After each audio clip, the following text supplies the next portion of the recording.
Olá, você acompanha agora no programa Mais Saúde. Inaugurado em São Luís pelo governo do estado, um espaço que vai oferecer cuidados psicossociais. O quadro Fala Doutor de hoje, o assunto é menopausa e quem vai responder às dúvidas do telespectador é o médico ginecologista Bruno Maciel. E mais, uma reportagem sobre os cuidados com o uso de medicamentos para emagrecer. Você vai acompanhar ainda uma reportagem sobre os benefícios da música para as crianças. Já no estúdio, uma entrevista com o médico Pablo Alexander, que vai falar sobre os cuidados com os procedimentos estéticos. Eu sou Ismael Gama e o Mais Saúde está no ar.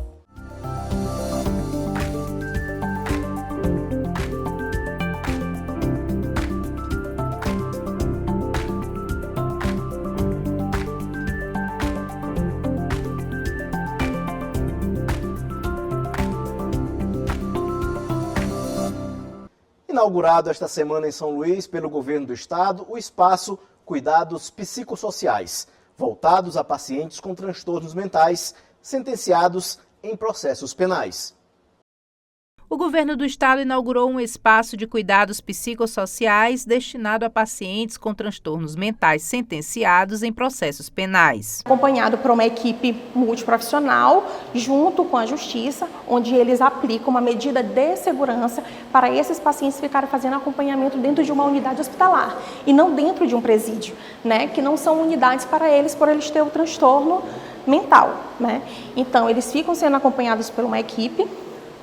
E essa equipe ela vai fazendo avaliação constante. O espaço de cuidados psicossociais, enfermaria de saúde mental, estrutura anexa ao Hospital Nina Rodrigues, na capital, possui 36 leitos distribuídos em 9 enfermarias, sendo 8 masculinas e 1 feminina. A unidade conta com leito de isolamento, sala de estabilização, refeitório, sala de oficina terapêutica e área de vivência, além de equipe multidisciplinar em saúde. É um marco histórico, tanto, se eu não me engano, salvo engano, é o primeiro do Brasil, então a gente vai ser referência. E assim, é só alegria mesmo, assim, ver a expectativa deles de virem para cá, de se ressocializar, de sair mesmo dessa ideia de que estão presos, que eles vão só passar um tempo, vão se tratar e vão ser reinseridos na sociedade. O objetivo da obra executada pela Secretaria de Estado da Infraestrutura e gerenciada pela Secretaria de Estado da Saúde é garantir atendimento humanizado e suporte necessário para a recuperação de pacientes com transtornos mentais. Em busca de um corpo mais magro, algumas pessoas estão utilizando o medicamento para o diabetes como forma de emagrecimento. Mas os médicos alertam para os perigos em utilizar a medicação sem acompanhamento profissional. Ela é uma canetinha com agulha na ponta que virou uma febre entre as pessoas que desejam emagrecer. A busca por um corpo perfeito tem levado muita gente à automedicação do Ozempic, especialmente com a promessa de resultados rápidos e eficazes. Essa especialista alerta que o medicamento foi desenvolvido, a princípio, para controle do diabetes tipo 2. O nome dela é semaglutida, que é a medicação que a gente fala que é análoga, Ela é igual ao hormônio que nós produzimos pelo corpo. Então, ela tem um benefício de controle de diabetes e de doenças que vêm junto, Gordura no fígado, o colesterol. E é uma medicação que está na bula, a indicação dela para o diabetes. Com o passar do tempo, esse medicamento, o Ozempic, passou também a ser usado para obesidade.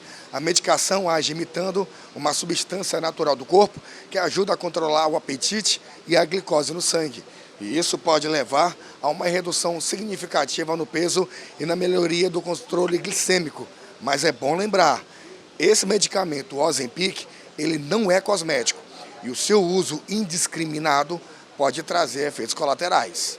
Pacientes diabéticos tipo 2, que é essa diabetes mais comum, que tem o que a gente chama de síndrome metabólica, que são aquelas doenças como colesterol aumentado, ácido úrico, hipertensão, que tem aquele padrão de gordura mais abdominal. Então, ela é uma medicação muito boa para esse perfil de paciente. E ela, na bula, ela está para tratar o diabetes, mas no Brasil e no mundo também, ela também vem sendo usada, como a gente chama off-label, não está na bula, mas se usa também para tratar a obesidade. Toda medicação, ela envolve risco, principalmente uma medicação que tem uma duração no corpo de 7 dias.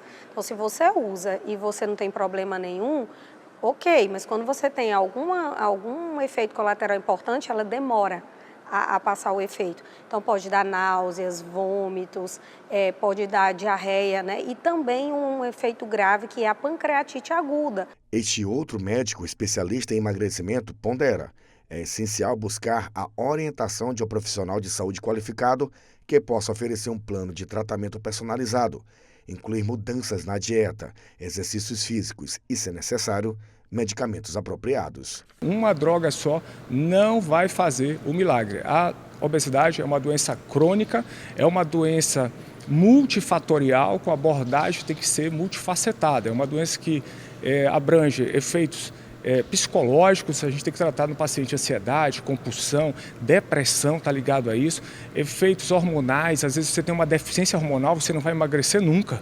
Uma mulher, por exemplo, com síndrome do ovário policístico, ela não vai emagrecer se a gente não tratar essa doença de base. Então, é uma doença séria e, enfatizando, a obesidade é doença, tem CID, é 66, então tem que ser tratada de forma séria, de forma médica, para que o paciente realmente atinja o objetivo e trate essa doença que impacta tanto no Brasil e no mundo. A dica dos especialistas é ter cuidado com a automedicação do Ozempic e também buscar alternativas saudáveis para emagrecer. Não se automedique nunca, sempre procure um profissional, por quê? Porque a gente vai oferecer o tratamento que você precisa, na dose que você precisa, porque pode ser que para você seja uma, para sua mãe ou sua irmã seja totalmente diferente. Então, todo tratamento deve ser individualizado, porque aí a gente oferece mais segurança para o paciente. A gente precisa entender que a obesidade é uma doença, portanto, precisa de tratamento médico. E se eu vejo com muito bons olhos o advento das medicações como o Ozempic, inclusive a gente já tem hoje o Mounjaro, que é a tirzepatide, que ele aditiva mais um mecanismo, igual o Ozempic, só que ele aditiva mais um mecanismo, mais um receptor ainda, que é a GIP. Então ele atua em 2 receptores agora, análogo de GLP-1 e análogo da GIP. Portanto, tem um efeito muito promissor, inclusive superior às cirurgias bariátricas. Eu considero que a gente está vivendo aí o fim da era das cirurgias bariátricas, né? Que é uma cirurgia realmente de porte 7, uma cirurgia que contém muitos riscos e é invasivo. Então, se a gente tem uma medicação que promete entregar mais do que a cirurgia bariátrica, a gente vê isso com muito bons olhos. Porém, enfatizo, acompanhamento médico, tratamento de forma séria, porque a obesidade é uma doença e tem que ser tratada de forma séria. No quadro Fala Doutor desta semana, as dúvidas da população sobre um assunto muito importante, a menopausa. Quem vai responder as perguntas é o médico ginecologista Bruno Maciel.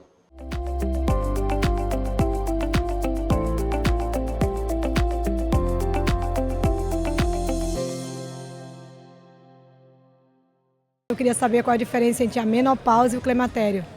Esses conceitos eles até se confundem, porque a menopausa é um termo consagrado pelo uso, que representa o climatério. Mas, na verdade, se a gente for analisar, digamos, semanticamente e didaticamente esses conceitos, eles são completamente diferentes. O climatério é uma fase, a fase da vida da mulher, desde o início dos sintomas de deficiência ovariana, de insuficiência ovariana, até a chamada senectude, que é quando a mulher atinge a idade de 65 anos. Nesse meio ponto existe a menopausa. A menopausa nada mais é que uma data, a data da última menstruação. E ela só é descoberta depois que ela menstrua e fica 1 ano sem menstruar. Então a menopausa é um diagnóstico retrospectivo. Só 1 ano depois que a mulher não menstrua é que ela tem a data da última menstruação, que representa a menopausa na fase do climatério. Boa tarde, sou a Jerusa Holanda. Ainda é possível engravidar após a menopausa? Olha, é raro acontecer a gravidez, mas ainda é possível. A população de óvulos dos ovários das mulheres na menopausa, ela é muito escassa e a qualidade desses óvulos é menor também. Então, assim, é bem difícil para a mulher engravidar após a menopausa, só que é possível. A gente vê algumas mulheres, por exemplo, no interior do estado, que engravidaram aos 50 anos após deixarem de menstruar. Isso não é a regra do jogo, mas acontece. E ainda assim, puxando para a nossa seara da reprodução humana, as mulheres elas podem preservar sua fertilidade, congelar óvulos e assim usar os óvulos após a menopausa, os óvulos da paciente dela quando ela era jovem, após a menopausa e assim engravidar. Gostaria de saber, há necessidade de reposição hormonal durante a menopausa? Olha, a paciente pode ser candidata à terapia hormonal. E essa candidatura ela pode ser validada ou não, dependendo dos sintomas e dos exames de laboratório que nós médicos ginecologistas costumamos pedir para essa paciente. Por exemplo, um rastreamento para câncer de mama, como mamografia, ultrassom de mamas, um rastreamento para câncer de colo do útero e de endométrio, com ultrassom transvaginal preventivo, um rastreamento para a parte óssea dessa mulher, densitometria óssea, rastreamento para cânceres do trato gastrointestinal, com sangue oculto nas fezes, eventualmente uma colonoscopia, entre outros exames. Ela fazendo esses exames e não tendo risco de aumento de câncer ou aumento de eventos de trombose, por exemplo, ela é sim uma pessoa que tem a... Desculpa, volta. Ela é sim uma pessoa que está habilitada para iniciar o tratamento de terapia hormonal. Gostaria de saber quais as principais mudanças percebidas durante a menopausa. As principais mudanças percebidas durante a menopausa são mudanças corporais na mulher, especialmente com relação aos sintomas chamados vasomotores, os fogachos, os calores, as ondas de calor, o ressecamento da pele, ressecamento dos genitais, por exemplo, ressecamento vaginal, e alterações da parte psicológica, alterações de humor, podendo até evoluir para uma depressão, e aí às vezes a gente tem que tratar com determinadas medicações até antidepressivas para isso, mas o importante, o recado para essa mulher na menopausa é se aceitar. Se aceite do jeito que você é, porque isso é uma mudança natural. A gente não tem muito o que fazer com a natureza. A natureza da mulher é assim. E vejam pelo lado bom, o benefício de vocês terem uma longevidade, viverem bastante. Olá, meu nome é Ana Clara Dias e eu queria saber se pode se deixar de ir ao ginecologista após a menopausa. Nunca se pode deixar de ir ao ginecologista em fase nenhuma na vida da mulher, ainda mais na menopausa. Existem outras doenças ginecológicas que podem ser diagnosticadas, como por exemplo câncer de colo do útero, que a gente faz aquele preventivo ginecológico, os cânceres de mama, que a gente pode fazer a mamografia. Essas doenças também aparecem nas mulheres da menopausa. Então, não se pode deixar de ir ao ginecologista em fase alguma da vida da mulher. Sou Rai Martins, não quero e não posso utilizar hormônio. O que faço para aliviar os sintomas da menopausa? Olha, essa é uma pergunta muito complexa e muito vasta. Então a gente vai falar algumas coisas que a mulher pode fazer para tentar aliviar os sintomas em caso de não utilizar a terapia hormonal. Por exemplo, vou falar logo da parte negativa. Evitar o uso de café em excesso, evitar consumo de doces, por exemplo, chocolates em excesso, doces industrializados em excesso, porque isso tudo faz com que a mulher tenha um aumento da dilatação dos vasos dela. E isso piora os sintomas vasomotores, os sintomas de ondas de calor. E também fazem mal para a saúde, né? Todos os excessos desses condimentos fazem mal à saúde. E de pontos positivos para o climatério, o que ela pode fazer? O que ela pode fazer uso? Fazer uso de, por exemplo, frutas e verduras, vegetais verdes escuros. Tudo isso faz melhorar o aporte de estrogênio natural no corpo da mulher, porque a menopausa, o climatério, nada mais é que a deficiência desse hormônio, do estrogênio. Outra coisa boa para utilizar, derivados de soja, leite de soja, com comidas também com soja, grãos, lentilhas, linhaça. Todas essas coisas que no final das contas são boas para melhorar a dieta dela, também são boas para aliviar os sintomas da menopausa.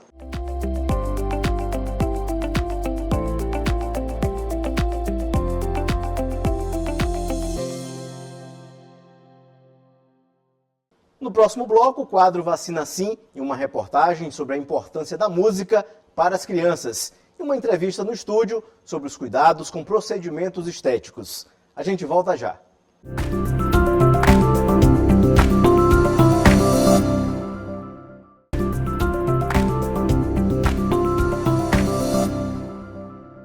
Estamos de volta com Mais Saúde e vamos direto para o quadro Vacina Sim, com a Nanda Fontinelli, que hoje vai nos informar dos locais para vacinação contra a gripe.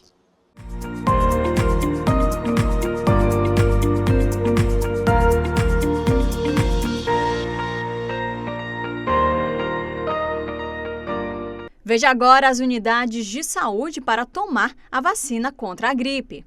Centro de Saúde Amar, Centro de Saúde Liberdade, Centro de Saúde São Francisco, Centro de Saúde Turu, Centro de Saúde Coab Anil, Genésio Ramos Filho, Dr. José Carlos Macieira, Clodomir Pinheiro Costa, Vila Nova, Centro de Saúde São Cristóvão, Centro de Saúde Fabriciana Moraes, Centro de Saúde Santa Bárbara e Centro de Saúde Antônio Carlos Reis. E veja também o público-alvo da vacina contra a gripe. Crianças de 6 meses a menores de 6 anos de idade. Pessoas a partir de 60 anos.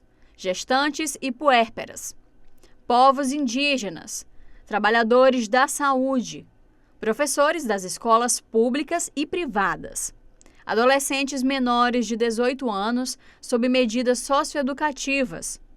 População privada de liberdade com 18 anos ou mais. Funcionários do sistema prisional. Pessoas com doenças crônicas não transmissíveis e outras condições clínicas especiais. Quilombolas. Pessoas com deficiência permanente a partir dos 12 anos de idade. Profissionais das Forças de Segurança e Salvamento e das Forças Armadas. Pessoas em situação de rua e caminhoneiros, trabalhadores de transporte coletivo rodoviário, de passageiros urbanos e de longo curso e trabalhadores portuários. Esse foi o quadro Vacina Sim.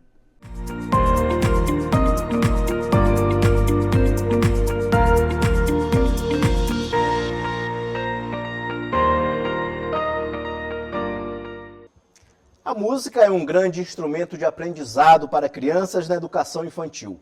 Ela desenvolve a criatividade, além de ser importante para a socialização.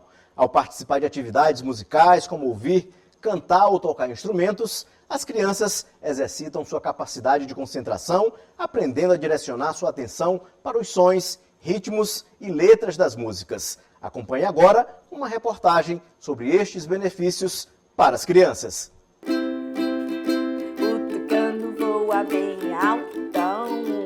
A experiência sensorial é potente e a música é isso, potência e sentimento.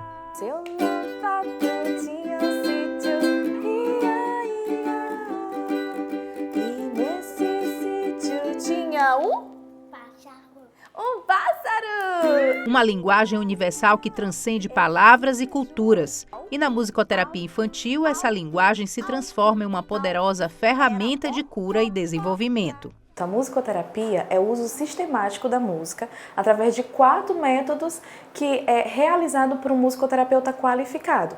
E o principal objetivo é aumentar a qualidade de vida de uma forma global dos indivíduos. Tá? Então, a musicoterapia ela tem vários benefícios, entre eles aumentar o foco da criança, a expressão de emoções e principalmente também, quando feito em grupo, realizar uma forma de melhorar a interação social das crianças. Com o objetivo terapêutico de desenvolver motricidade, foco, atenção e concentração, a musicoterapia ajuda as crianças a se tornarem mais presentes e engajadas em suas atividades diárias. É exatamente o que acontece com João Miguel. Para trabalhar a fala, a musicoterapeuta realiza atividades específicas com João. São 50 minutos descobrindo palavras, escrevendo, montando jogos e utilizando instrumentos para incentivar a vocalização. Quero ver você tocando no pandeiro. Tocou? Tocou. Quero ver você tocando no pandeiro. Abigail lembra ainda que a musicoterapia infantil é fundamental, porque oferece um espaço lúdico e seguro onde as crianças podem explorar e expressar suas emoções. Isso é especialmente importante para aquelas que têm dificuldades em se comunicar verbalmente. A musicoterapia, ela tem um viés muito importante dentro, por exemplo, do desenvolvimento atípico, onde são crianças que têm atraso no desenvolvimento, autismo, TDAH e outras comorbidades também. Então a musicoterapia ela vai auxiliar essa criança a aprender habilidades que ela não tem no momento para generalizar para outros ambientes. Então esse é o principal foco da musicoterapia. Aprender num ambiente mais estruturado para que ela saiba desenvolver essas habilidades e aplicar na escola, em casa, em parques e outros ambientes que ela precisa fazer determinadas habilidades. O que ele fazia, João? Pra cá, pra lá, muito bem, de novo. Au, au, au. Ia, ia, au. No programa de hoje, a nossa entrevista é com o cirurgião dentista Pablo Alexander, que vai falar sobre os cuidados com os procedimentos estéticos. Seja bem-vindo, doutor Pablo. Obrigado. Mais uma vez aqui no nosso programa Mais Saúde. É um prazer estar aqui com vocês mais uma vez para falar um pouquinho sobre a estética, sobre a harmonização facial e esclarecer algumas dúvidas, né? É um prazer. Então vamos lá. Doutor, o que é a estética facial e quais são os procedimentos mais comuns no mercado? Bom, hoje o que está na moda é a harmonização facial, né? Quando a gente vai falar em estética facial. E as pessoas às vezes acham que a harmonização facial é um único procedimento, mas na realidade não. Na realidade a harmonização facial é o conjunto de procedimentos que a gente faz no rosto do paciente para poder harmonizar, como o próprio nome diz. Então, tem paciente que precisa fazer botox para eliminar as linhas de expressão, pacientes que precisam fazer preenchimento de bigode chinês, linha de marionete, queixo, mandíbula. Então, preenchimento a gente pode fazer em várias áreas e o conjunto desses procedimentos é o que a gente chama de harmonização facial. Doutor, qual é o cuidado que o paciente deve ter antes e depois de algum procedimento estético? Bom, quando se vai fazer a aplicação de toxina botulínica, de ácido hialurônico, se o paciente estiver tomando algum anti-inflamatório, antibiótico, é indicado o paciente finalizar o tratamento que ele está fazendo com esses medicamentos para depois iniciar o tratamento de harmonização facial. E se ele já iniciou o tratamento de harmonização facial e tiver que usar um antibiótico e um anti-inflamatório, pode ser feito. Porém, se não for uma patologia muito grave, o ideal é esperar pelo menos uns 2, 3 dias para começar o tratamento medicamentoso. E no caso, na escolha de profissional, tem que ter cuidado também, né? Sim, a escolha do profissional é fundamental. O profissional ele tem que ser um profissional habilitado, um profissional especializado em harmonização facial para estar trazendo para esse paciente o melhor tratamento possível e os melhores resultados possíveis também. Que tipo de problema pode ser causado em procedimentos feitos com botox ou ácido hialurônico? Sim. Com a toxina botulínica, o que pode acontecer são as famosas pitoses, né? Então, o botox, quando a gente aplica, ele tem um halo de ação. Então, se a gente aplicar um pouquinho mais baixo, onde não se deve aplicar, pode dar uma caidinha aqui na pálpebra superior, ou se aplicar muito aqui embaixo dos olhos, pode dar a pitose na pálpebra inferior, né? Isso são os problemas que podem acontecer com a aplicação de toxina botulínica. Pode se reverter? Na realidade não existe medicamento. Algumas pessoas falam em tratamento com radiofrequência para passar o efeito mais rápido, mas em relação ao botox, quando existe alguma intercorrência, é só esperar mesmo, não tem jeito. E aí, depois de uns 2 meses, mais ou menos, o paciente já vai voltando ao normal. É bem complicado quando acontece uma intercorrência com toxina botulínica. É raro, mas quando acontece, infelizmente, o paciente tem que esperar. E em casos envolvendo PMMA? Bom, PMMA é um material que ele a Anvisa, né, ele tem registro na Anvisa, ele é feito para fazer preenchimentos, porém ele não é muito utilizado hoje. Utilizava-se muito em 2005, 2006, até 2010 utilizou muito PMMA. Porém, hoje não se utiliza muito porque existem os procedimentos com ácido hialurônico, bioestimuladores de colágeno. Então, o PMMA caiu em desuso exatamente por ser um material definitivo e a gente sabe que a pessoa não para de envelhecer. Então, se aquele material está ali, a pessoa, por exemplo, fez a mandíbula, desenhou a mandíbula. 10 anos depois, esse material, como o organismo não absorve, ele já vai estar mais embaixo, porque o rosto vai derretendo naturalmente. E com o ácido hialurônico isso não acontece, porque com o ácido hialurônico, depois de um ano e meio, a sua pele já absorveu tudo e é quando o paciente sente necessidade de refazer o procedimento. No caso, eu preciso estar fazendo manutenção sempre? Como é que é? Sim, o ácido hialurônico, como ele é uma substância biocompatível, quando ele é injetado, né, na pele do paciente, o organismo vai absorvendo, porque a nossa pele fica o tempo todo escassa de ácido hialurônico. Então, quanto mais, melhor. E com o envelhecimento, ela vai ficando ainda mais escassa e quando a gente injeta o ácido hialurônico, ela vai absorvendo. E esse período de absorção dura mais ou menos entre 1 ano e 1 ano e meio. Que é quando o paciente sente a necessidade de refazer o procedimento. Doutor Pablo, em relação à harmonização facial, quando é que se chega no entendimento para fazer um procedimento? É uma discussão entre o profissional e a pessoa que quer fazer? Como é que se chega numa sentença definitiva, né? num consenso? Vamos lá, o que acontece? O paciente nos procura e eu gosto sempre de perguntar o que mais incomoda esse paciente. Mas na hora que o paciente está entrando na sala, eu já estou analisando tudo, né? Mas primeiro eu gosto muito de escutar a queixa desse paciente e quando é possível a gente já resolver melhorar ali na hora com um único procedimento, a gente faz.